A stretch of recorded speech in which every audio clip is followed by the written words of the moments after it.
L'Euro-Airport a enfin son business center. Il a été inauguré ce matin, un équipement flambant neuf destiné aux entreprises du territoire françaises, allemandes et suisses. 200 mètres carrés au total, 10 salles modulables. Ce lieu est voué aux réunions comme aux entretiens d'embauche. Le projet est né en 2002 et dans un premier temps abandonné face aux difficultés que traversait alors l'Euro-Airport. Il a été repris en 2010, terminé cette année.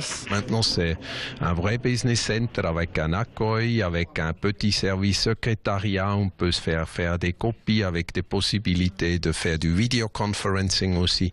Et ça, c'est vraiment quelque chose, je pense, un aéroport de notre taille, il en a besoin. Ce business center a été initié et construit par la Chambre de commerce et d'industrie Sud-Alsace-Mulhouse, une infrastructure devenue une véritable nécessité pour les entreprises de la région, mais aussi les entreprises allemandes et suisses. Inofficiellement, le business center a démarré depuis un mois et il y a énormément de réunions qui s'y passent. Vous avez d'abord les entreprises elles-mêmes qui sont sur le site de l'Euro-Airport qui peuvent faire des réunions ici. Vous avez les entreprises aéronautiques, aériennes, les compagnies qui elles aussi peuvent réunir leur personnel. Et c'est donc quelque chose qui est extrêmement important. Tous les grands aéroports européens en sont dotés. Celui de l'Euro-Airport dispose d'atouts indéniables, comme une vue imprenable sur les pistes, des salles de 2 à 90 personnes modulables à loisirs, entièrement équipées, et une flexibilité de réservation puisque celle-ci se fait en ligne à n'importe quel moment. Mais ce business center n'est pas qu'un espace de travail, c'est un véritable lieu de développement économique. Nous sommes dans un territoire d'excellence et cette excellence, elle a des exigences.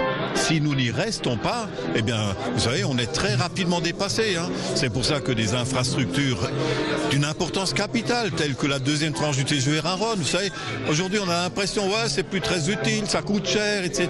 Mais non, c'est capital. Le raccord ferré de l'Euro-Airport et la deuxième tranche du TGV Rhône, Belfort-Mulhouse, c'est un tout qui infrastructure notre territoire et dont l'économie a besoin. Le Conseil général du Haut-Rhin a apporté son soutien à hauteur de 200 000 €. L'Euro-Airport a pris en charge près de 80 000 €. La CCI Sud-Alsace-Mulhouse a financé la majeure partie du projet, soit près d'1 million d'euros.